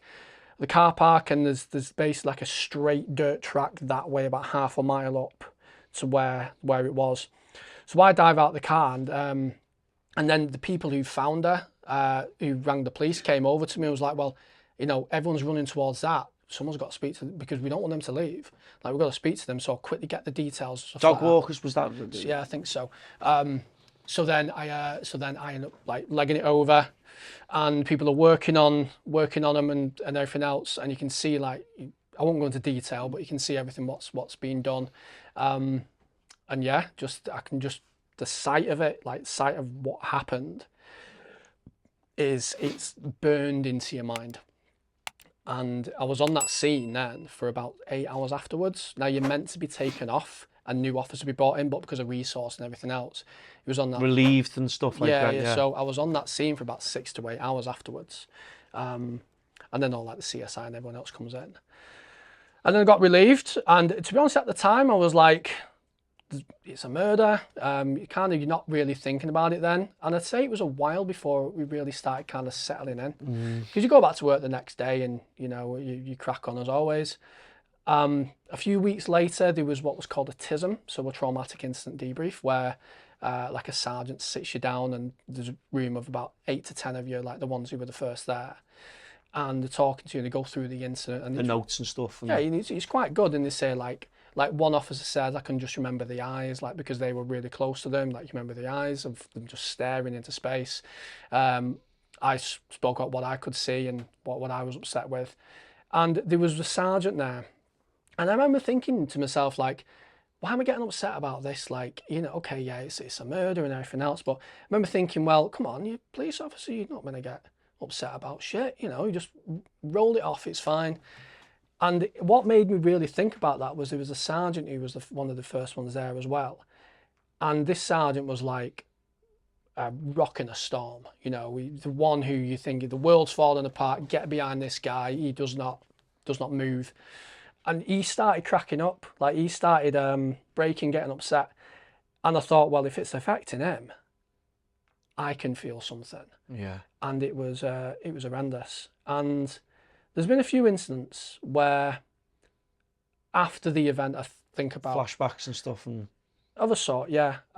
One where a guy had punched his partner. She'd fallen unconscious. Had to do CPR. Thankfully, she was just unconscious. She was still breathing, but because of the chaos, I couldn't really tell. So I thought, well, I can't rise her. I can't feel a pulse. I'm going to do CPR anyway. And I can remember the cracking of the ribs, and that's what woke her up because of the pain. Now, thankfully, she wasn't too far gone, like we could bring her back and stuff, and CPR, I suppose, wasn't necessary. But I would much rather have done the CPR than not. And plus, it was the CPR what then the pain brought her back. So that's another one, which I think about every now and then. Yeah, there's a few things, and trauma builds over time. Yeah. And it's you have to have that way of releasing it. Now, how a lot of people in emergency services deal with trauma and really nasty stuff is you joke about it. You have a really dark sense of humour, and it sounds really insensitive to say, but if you're dealing with that shit all the time, you've got to have that release valve, otherwise you go crazy. Is that how you're protecting your mental health? Because what you just explained there, and I could see by looking at you, the tears in your eyes, because to be brutally murdered like the way she was, I'm sorry, like you just said, the two people who committed that murder, like they don't deserve to see the light of day. And just looking, when you're explaining that, your mental health, how you know, how, like you're saying, there's a dark side where that's how you deal with it. But when you go home and then you have your shower or you have your tea and then you sit down, I don't know how the hell you switch off. My girlfriend always said she knew how bad a day I'd had by how dark my jokes were when I got home. So if I came home and I made like a really dark joke or something like that, she'd be like, "You've had a bad day." I'd be like, "No, I've not. It's blah blah blah." And that front was a yeah. Oh, there's a massive front there. Like, I know officers that like to talk about that sergeant, you know, like just a weathering a storm. There's nothing breaks them. And I think, well, of course, that's all I see. I see them being strong and good, which is obviously good. But I can't imagine. But then when they go home, I'm sure it's a different story. You know, like if you've had a horrendous few set of shifts or you've seen something really, really bad. There was one officer that he's since left as a result of the PTSD, but he went to basically like a baby death, and he was 20 odd years in, and that absolutely wrote him off. He was like that's just the instant which wrote me off. And that happens with a lot of officers as well. Yeah. But sometimes it's not just one incident. It can be a build up, a recurring thing. Yeah. So you've got PTSD, but then you've got like complex post-traumatic stress disorder as well, and a lot of like trauma victims and domestic violence victims suffer it too. So it's not necessarily one particular incident. So say like frontline service or in the armies, you know, see one particular incident which is awful, which then results in the PTSD. The CPTSD is, if anything, worse because it's just a massive build-up of different things. And that's what a lot of cops get. I think, I remember looking into it, it's something like 35% of police officers would have the criteria for PTSD. And of course, they're all at working and everything else. And there is support available, but it's not nearly as good as it needs to be. Well, you just took that, like what I was going to ask you, you know, frontline officers, mentally and emotionally, do you know what I mean? It's like the support, is it there, but is it not? Do you know what I mean? You'll get an email every now and then saying, "Oh, the wellbeing van's going round." Funny enough, I made a YouTube video about wellbeing and stress and everything else, and I got pulled into the office over it and said, "Oh, you can't be talking about that or whatever." Like I don't know why, but they had a problem with it. And then I went back to my computer and there was an email saying the wellbeing van's coming round. I was like, it's fucking ironic. Like, I'm sure I'd talk about this shit. So, I mean, they say, you know, you can talk to your supervisor and stuff, but your supervisor's busy. They don't want you pulling, you know, I remember speaking to my inspector actually at the time when I was going through all my shit. And I'm there talking to him about like how I'm feeling and stuff, and he's answering emails at the same time. Instead of listening, concentrating, exactly, and because stop what you're doing. Yeah, you know, my well-being. I'm not in a good place here. You know, I've witnessed this incident the other day or a couple of months ago. It's fucking really playing on my mind. I had one absolutely cracking sergeant. He was brilliant, and I remember we went to a suicide where a bloke had hung himself on the back of his door. And at the time, I thought nothing of it. All right, it's a bit of a nasty incident. Okay, been to hangings and suicides and stuff before. But for some reason, this one's proper stuck with me. And I remember mentioning it to him just in passing. I said, "Oh, think about that job, you know." And I think it was like an hour later, he just grabbed me and went, "Come on, with me." And it was just phones off. What's going on? Talk to me. Let's go through it. Because he went there as well. And it was really nice just having that time with the supervisor who he picked up on you, but you know, and Jay, let's be honest, that's what it should be. And listen, don't get me wrong, I know the police service or whatever is it's relentless. Mm-hmm. But for you, that inspector or your sergeant should just say, "Sorry, you've just gone. Do you know what? Yeah. You know, I try and do it sometimes. You know, with people who, you know, are you all right? Mm-hmm. Just checking in on them. Yeah. But that job is, like you're saying, you've gone to an incident there where someone's took their own life and stuff. Mm-hmm. And for you, it's like, that stuck with me, that. Yeah. I can't get that. Because you're still a human being. You still have feelings, you still have thoughts, you still have like... And then your sergeant's going, "Right, come on, let's go, let's have a chat. We need to, you know, you're not right, I can see that, you know." There needs to be more of that. Yeah. 100%. And if you ask anybody, "How are you?" the natural response is, "I'm all right." I'm okay. Fine, yeah, I'm good. Yeah, I'm good.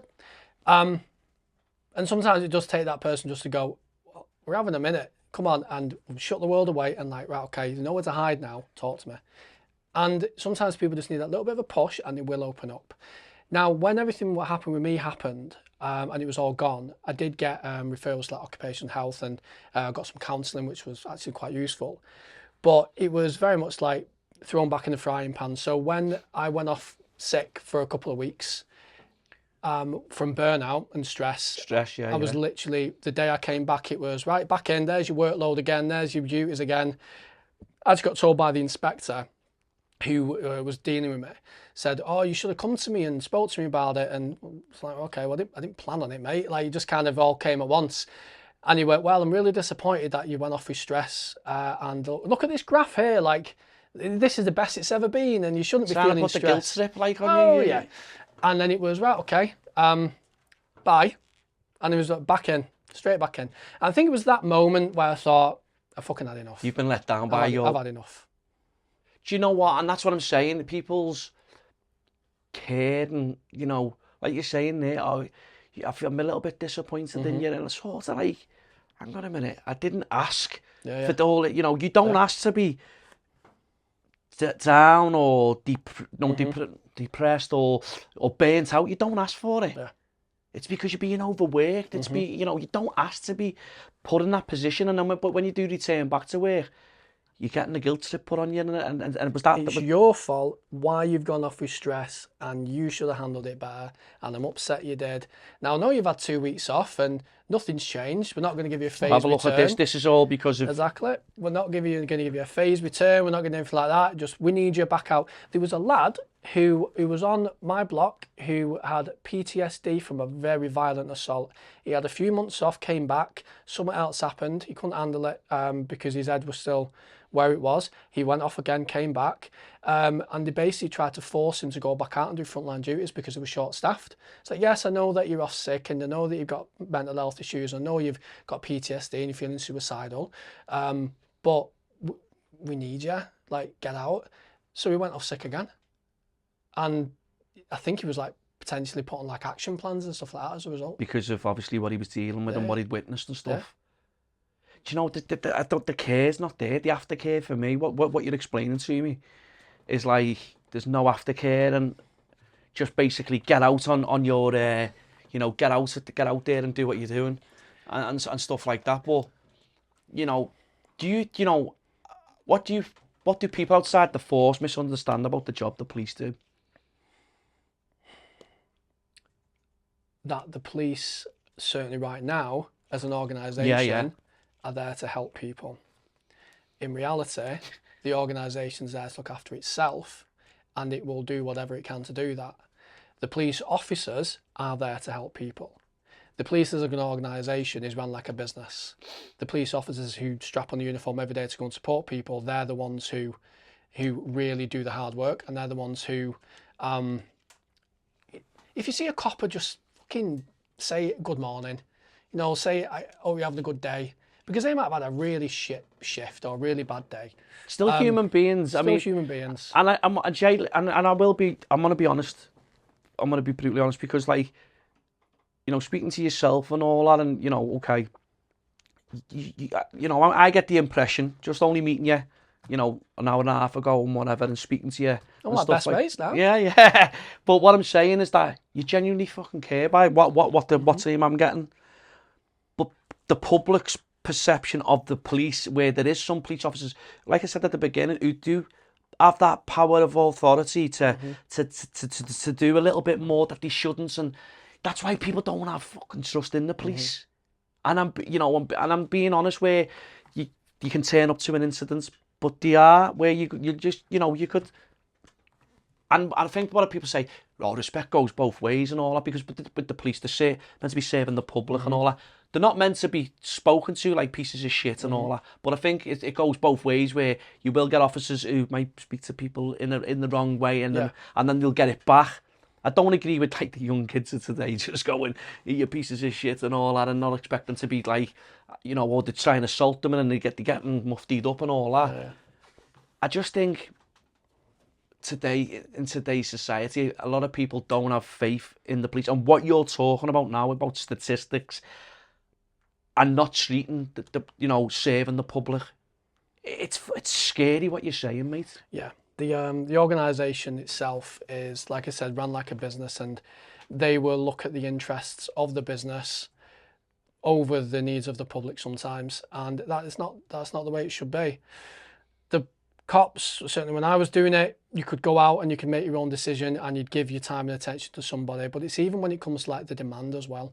So the demand on the officer. So even if you've got an officer there who's really trying to give you the time to spend that time with you, to look after you, like I've had it before where like someone had been burgled and I'm trying to take a statement of this person, and then I've got a fucking sergeant or the radio going, are you free? Are you free? Come on, we need you for this. Where are you? Leave that statement. You can go back to it later.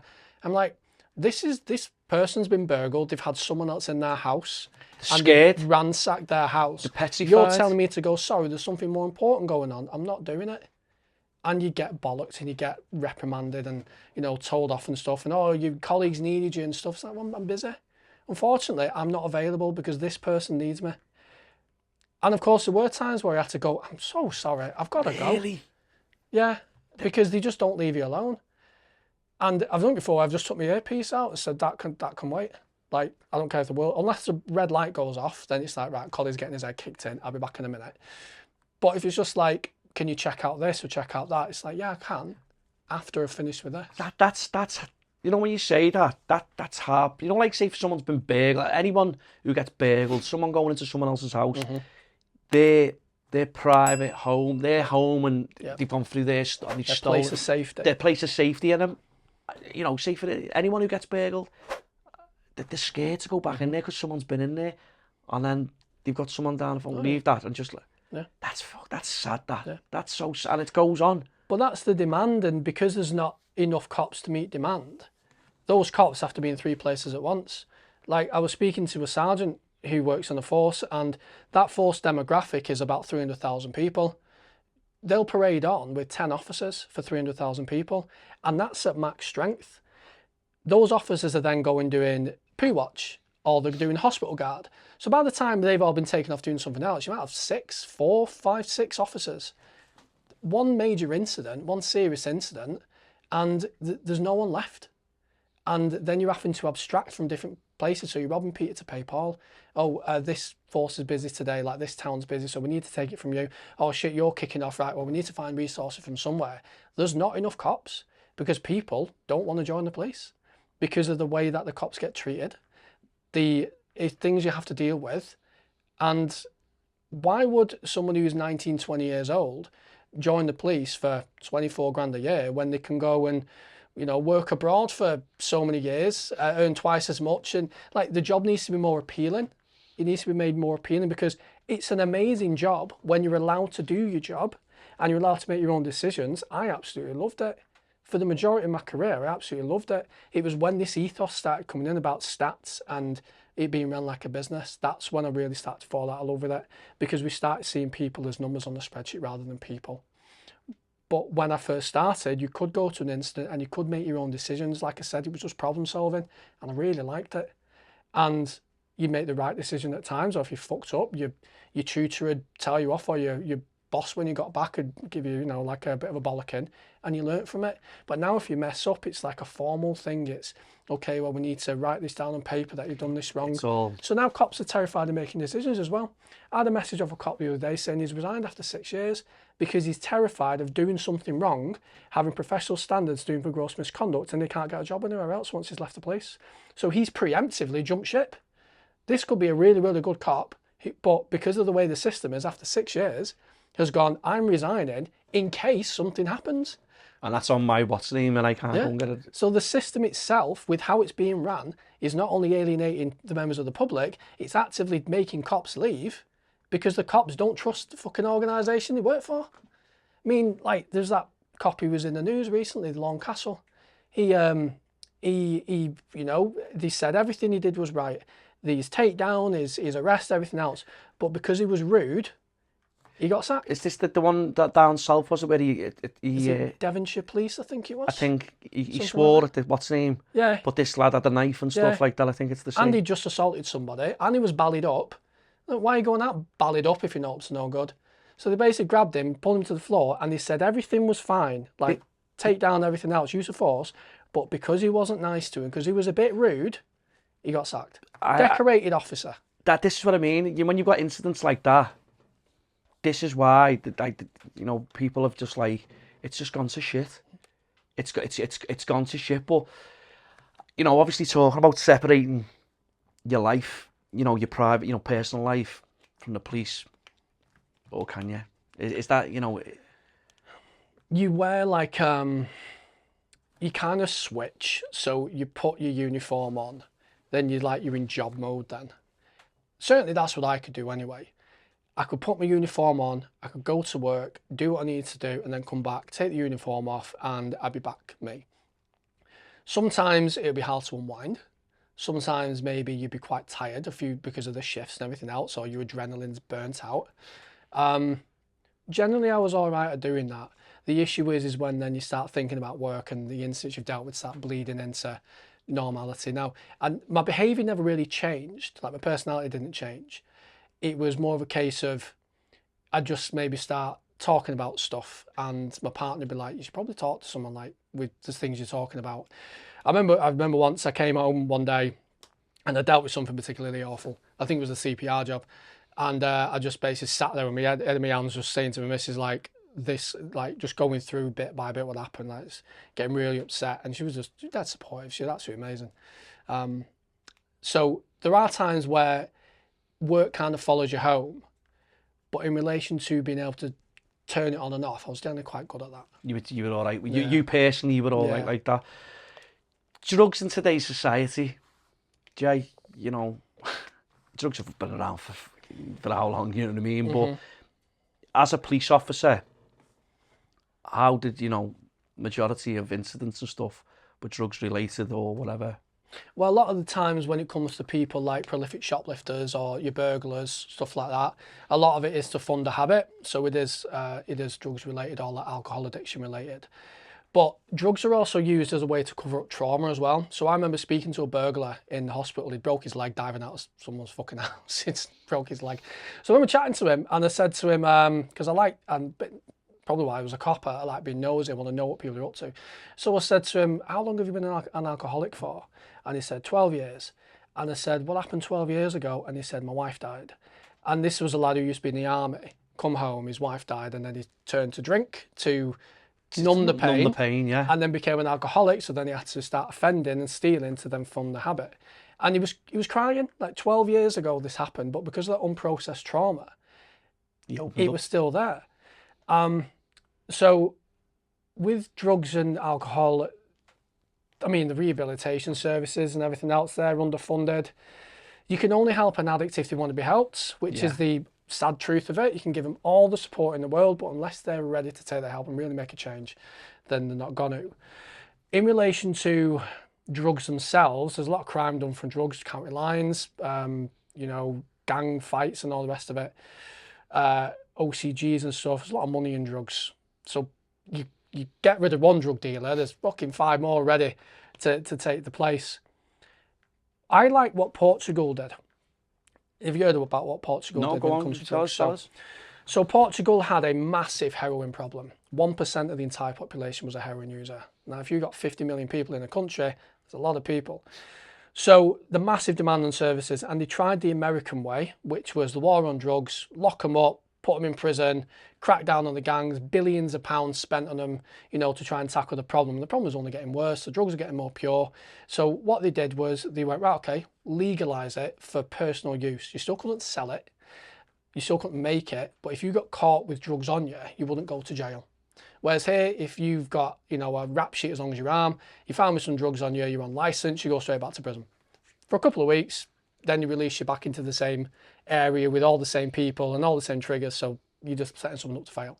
But what Portugal did was they basically legalised it, but then they put all the money, what they were spending on prosecuting people and putting it into rehabilitation. Putting them in jail as well. Work programmes, all that stuff, putting them, all that money, they reinvested it into the person and they paid like employers, if you hire this person, we'll pay half his wages.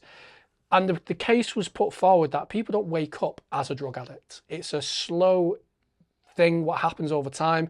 Nobody wakes up going, I want to be a prostitute and sell my body for crack. Nobody wakes up and goes, I'm going to start burgling houses to fund my heroin addiction. So, and in 10 years' time, they halve the drug problem. So, great success. And the arguments made in relation to when it comes to chemical hooks in the brain which get people addicted, that doesn't work in isolation, because there was the Vietnam War where there were shit tons of army soldiers on heroin, using heroin, and the US government thought, shit, we're going to have 200,000 heroin users coming back. But that didn't happen. Some of them stayed addicted, but the majority of them just went back to normal lives. And that's because they were put back into a society where they had a family, they had a good environment, they had work, they had a reason to get out of bed. I mean, you look at someone who's a drug addict, they don't really have much family, they've got lots of unprocessed trauma, they are surrounded by often other drug users, and they don't have a job. So when you look at how we're doing, in we're just prosecuting people, compared to what Portugal did, where they invested in them, I think if we had a similar approach, because drugs aren't going anywhere. You can prohibition, you can lock as many people up as you want. Drugs ain't going anywhere. So a different approach has to be looked at. Definitely. But that's not an election winner. If fucking Keir Starmer tomorrow, whoever said, right, we're going to decriminalise drugs, people go, like fuck. They hope to believe like fuck are we doing that? Yeah. Well, him, maybe not him. but the current ethos of locking people up and putting them in prison and not investing in the services to get them away, because I've spoken to a lot of prison officers as well, and prisons are fucked, social services are fucked, the courts are fucked, rehabilitation services are fucked. The entire system just needs a complete, massive overhaul and reinvestment. So much. It's unbelievable. Do you know as well, Jay, one thing you want people watching and listening to understand about police officers as human beings? Mm-hmm. What would you say, the one thing you want people to understand? So it goes back to what the Robert Peel said, where he said, the police are the public and the public are the police. So we might wear a uniform and we may have warranted powers to be able to take freedoms away and everything else. But underneath that, there's still a person with a family, there's still a person with a child, someone who's turning up to work, doing a job, just like everybody else out there. We're not robots. We do see some awful shit. They sometimes have to make decisions which they don't agree with. And one thing what people don't talk about as well is empathy burnout. So if you go to 20 incidents and everyone's telling you the worst thing imaginable what's happened, and you have to give empathy to all of them, there's going to be a point where you burn out of that empathy, where you can come across as quite cold. It's another job, it's another domestic, it's another burglary, and that shouldn't happen. But that's something what happens via cops being overworked and the demand put on them, which again goes back to, we need more police, because that means that those officers don't go to as many incidents and the empathy burnout doesn't happen. And it just goes back to, they're not robots, they're human beings. When they're not wearing that uniform, they're out playing with the kids, they're doing doing the shopping, just like everyone else, And I think a lot of people don't necessarily get angry at the individual officer. I think they're angry at the organisation. The police let me down. It's never PC blogs let me down. It's the police let me down. It's this thing let me down, or the courts let me down. The individual officers go there and they do the best they can with the tools they're provided with, and often they're not provided with very much. So yeah, that's one thing I'd say, is not saying you have to be the police's best mate, but just understand, like, underneath that uniform there's a person just like you, just exactly the same as you, trying to just make their way through life and do what they need to do. Jay, I want to touch on this, mate. Your book, The Job's Fucked. It's quite an apt title, really, isn't it? The Secret Diary of a Police Officer. Obviously, it's a bit about what we've spoken about, but what else is it? What else is in there and that? So the title actually comes from, if you spend any time around the police station, here's a cop go, job's fucked. Job's fucked. Basically, essentially encapsulating in a few words. Every police officer saying everything what we spoke about. But the job's fucked. It's a personal memoir of sorts. So it's about my journey through the police, and it highlights everything what we spoke about. But it also talks about people from the criminal justice system. There's other police officers which have provided input. It's all anonymised and everything else. There's funny stories in there. Some people message me and say, fucking hell, this bit on page 28, this story and all the rest of it. Like, it's not all doom and gloom. There's a lot of really funny bits in there and a lot of dark humour. But there's also like a lot of stats in there, evidence in there, research in there. It's talk about corruption in there. Talks about corruption there, a lot to do with the statistic-based stuff, what we spoke about. Yeah, essentially it highlights pretty much everything we've spoken about in our amazing conversation so far. So now I'm having a lovely time. Yeah. So where can you buy this? So you can buy that from Amazon. It's available on paperback, on Kindle and on audio. But you can also get a signed copy from our website at jdarkmoreauthor.com. Absolutely brilliant. And I do believe you've got another book coming out as well. The next book working title is The System's Fucked. So sticking with the same kind of title vein. And this is going to be, that's to do with the police. The System's Fucked is from essentially the entire criminal justice system. I've spoken to dozens of police officers, sergeants and inspectors, serving and retired. I've spoken to call handlers, I've spoken to probation workers, social workers, barristers, independent domestic violence advocates, prison officers. I'm trying to cover the entire spectrum to gain a full picture. And then on top of that, I'm going to be doing research. There'll be a lot of stuff to do with vulnerability in there, stuff to do with like grooming gangs and protecting vulnerable people, the way the courts are ran. Yeah, there's a lot of research across going the into board, that. Yeah, it's massive. It's a big topic. It goes into much more detail about that. So that one's like my own story with anecdotes. This one is mainly from everyone else. You get an input from a lot of across the board. It's great. I'm really enjoying writing it. No, that's really interesting. I'm getting away, so I'm gonna take it away with me and have a read of it. But Jay, if it wasn't for somebody, one person, I wouldn't be sat here talking to you today. Who would that person be? Stuart. So the police officer when I was younger. A couple of people actually. So I would say Stuart, because he brought me away from the potential criminality when I was younger. Me Auntie Jane, who's always believed in me and cheered me on and still runs marathons now at age 60 odd. She's bionic. My partner when I was younger called Amy, who's the girl from the Wirral, because she showed me that, because she was a bit older, she showed me that, you don't have to live this way, you can form your own path. You're not tied to your parents, yeah. My current partner, Laura, who is absolutely amazing, supports me in every way possible. I think she's a wonderful, wonderful woman, looks after my son as if she was her own. Yeah. I'd also, obviously my son, he's the driving force for everything what I do. Yeah. And I would even say strangely, my abusive ex-partner, because without what she did, I wouldn't have become so passionate about this subject, and I wouldn't have been able to open my eyes to everything I was seeing, and I wouldn't have been able to help as many people as I could about, in particular, to do with domestic violence as a result of me going through it. So a bit of a weird one, that, like something which was so awful and terrible, but actually I managed to turn into something quite empowering. The negative into a positive, certainly, do you know what I mean? I think we get a lot of things like that. We get a lot of situations, like I said, crossroads. You get a lot of situations like that where you can have something which is absolutely fucking terrible happen, but you can turn it round into something which is quite empowering and work for you. And what you've explained there, you know what I mean? What's the good, the bad and the ugly of policing?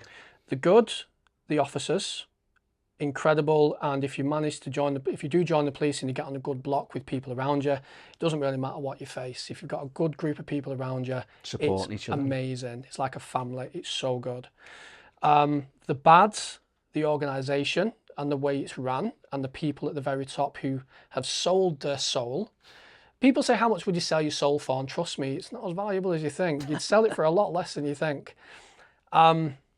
The ugly, the things what keep you up at night, the really nasty incidents you go to. Yeah, so that's what I'd say. Yeah. Family life today? Great. Loving it. Loving it. Yeah. Your partner Laura sounds like it. She's amazing. When you've just been explaining about going home after certain incidents and just like saying, look, I think you need to speak to someone, because if you think you can go speak to your partner or whatever, no matter what you've been dealing with that day or what you've been dealing over a matter of time, and having someone that understands you, you know, and I've only, like I say, met you a couple of hours ago, and, you know, what I've got to find out about you and stuff and what you've had to deal with and stuff, but I think, like, your partner, what you're saying, it was today now, Laura, plays a big part. She's amazing. She really, I can't speak highly enough of her. She even let me borrow her car to come here today because my car doesn't have aircon. So she said, go in my car because I've got aircon. You can have my car for the day. So I'm like, Hey, and it that's was hot. love. Hey, it was hot today. She's even cleaned it. Yeah. She's even cleaned the inside of it. What's in the pipeline for Jay Darkmoore? So I'm currently writing the second book, but I'm also doing a bit of a side venture as well, because I'm a big champion of cops doing the best job they possibly can. I'm working on like a well-being support, kind of like a fitness PT sort of a coaching course for officers. So like a blue light coaching course, so to speak. So officers who, whether they want to stay in the police or not, if they want to leave the police, we can talk about second chapters, how social media works, marketing works, how building a business works, and getting your name out there. Because I think it's important to have options. Also, cops who want to stay in the job, who maybe are eating badly, they don't know how to look after mental health, they switch off. Drinking is what it happens. It happens. As a form of support, and, you know, let's make you the best, strongest officer you can be. So not only do you feel capable in your role, but it makes you more competent and capable of supporting them that need it. So yeah, the book, the next book, and the YouTube channel and everything else what I'm working on this side, but also the blue light mental health wellbeing support on the other side. That's absolutely brilliant. And how can people contact you? Obviously, what you just spoke about. So my biggest platforms I'm on are Instagram and TikTok, just Jay Darkmoore. And if you want to watch anything what I do, it's you know, I've got a YouTube channel again, Jay Darkmoore. Or there's my website. There's contact things on my website as well, jdarkmooreauthor.com. Jay, listen, that was very interesting. It blew my mind. And, you know, I knew a little bit. I'd done a bit of research on and stuff. But, mate, it blew my mind. And obviously what you just discussed and stuff. And I just want to say thank you very much for sharing the good, the bad and the ugly, mate. Thank you. Pleasure. Thank you for having me.